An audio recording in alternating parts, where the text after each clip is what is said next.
Well, hello, another drive along.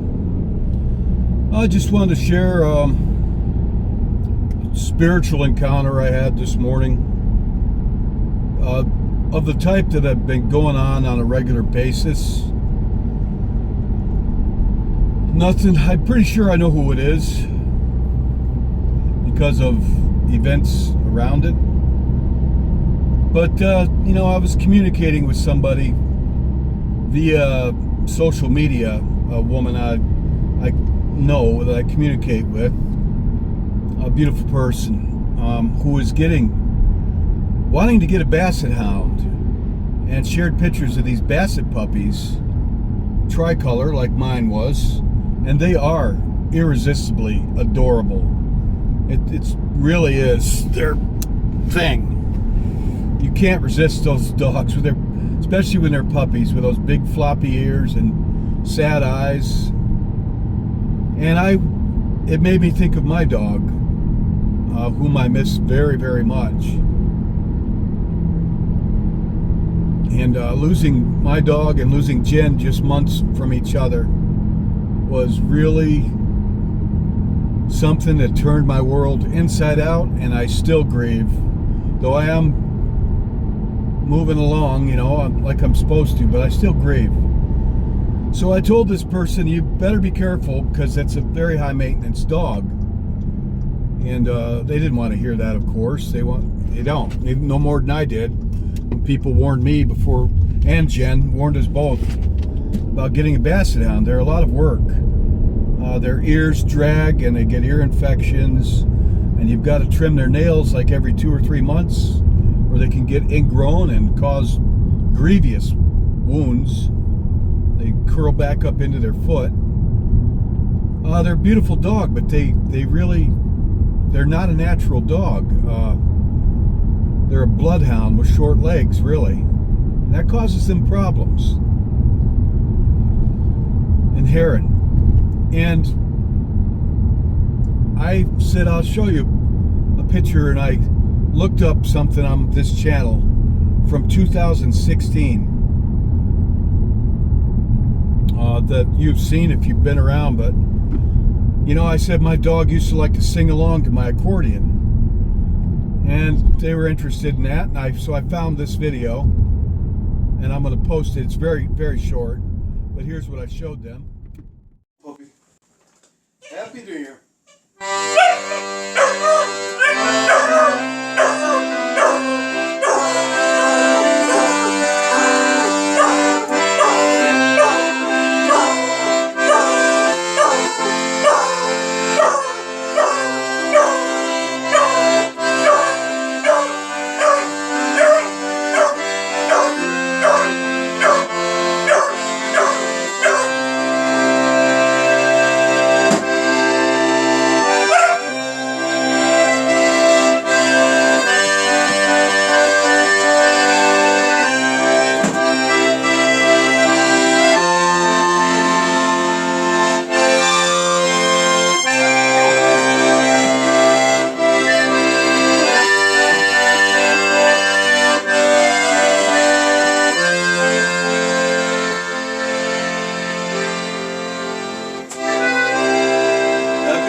All right, and I didn't expect this to happen, but I was alone in my house this morning. I'm headed to a job interview right now, but I was alone. I'm always alone there. And I watched that video of my dog, and I lost it. I miss my dog. I miss Jen. I miss all the people I've lost.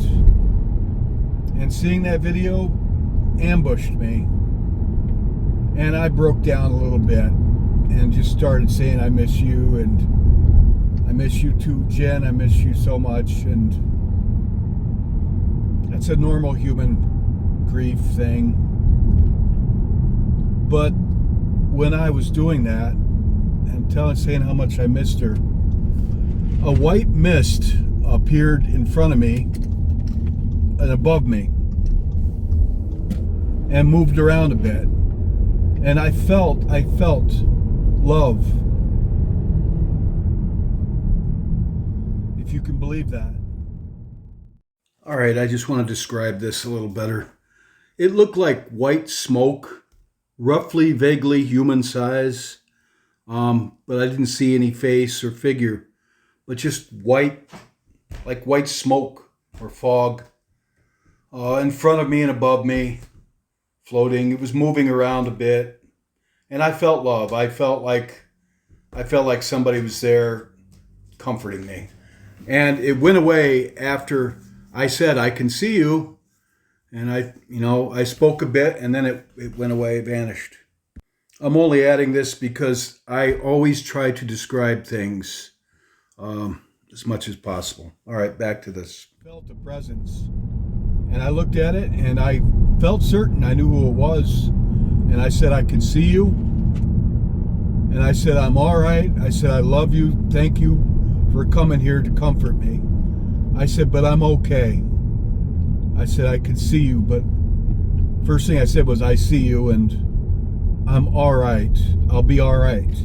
I said, "These aren't all tears of grief. It kind of tears of joy too. Just, appreciating the love I had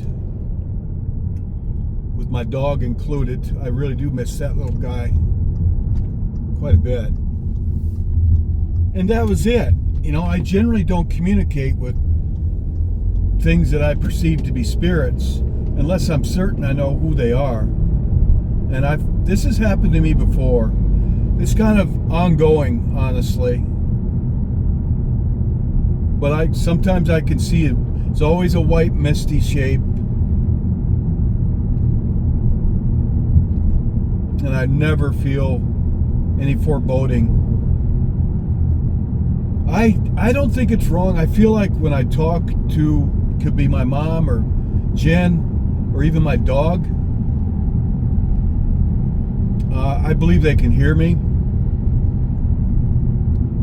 So I don't mind. I'm all by myself. There's nobody around. It's personal. Not like I'm going to talk to my deceased loved ones in front of strangers. As a rule, I will tell you about what happens just to share with you for whatever it's worth.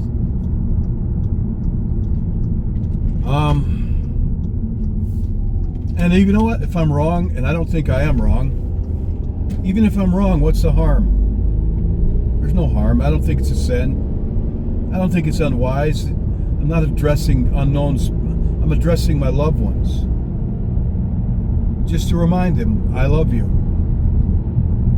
My love will never change. And you're not forgotten. And to let them know I'm doing all right. And I trust you're in the Lord's keeping, Jesus Christ. Always bring that name up. Just in case I'm wrong.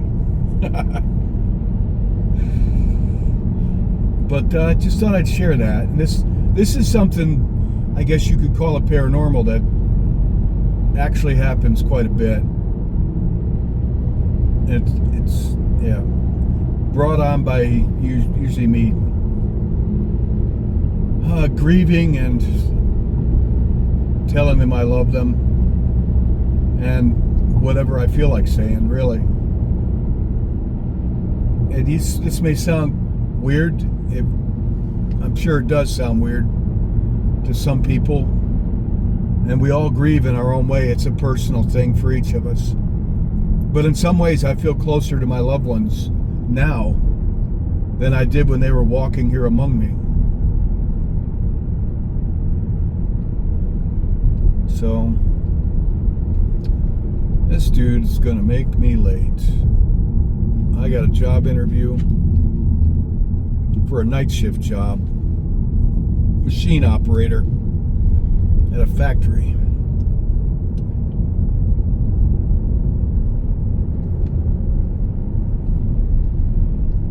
Yesterday I went to the VA hospital in Syracuse. Well, that's another story. Maybe I'll tell that just as a Tim Blab VA hospital story, because I'm trying to keep these things shorter. Okay, God bless each of you.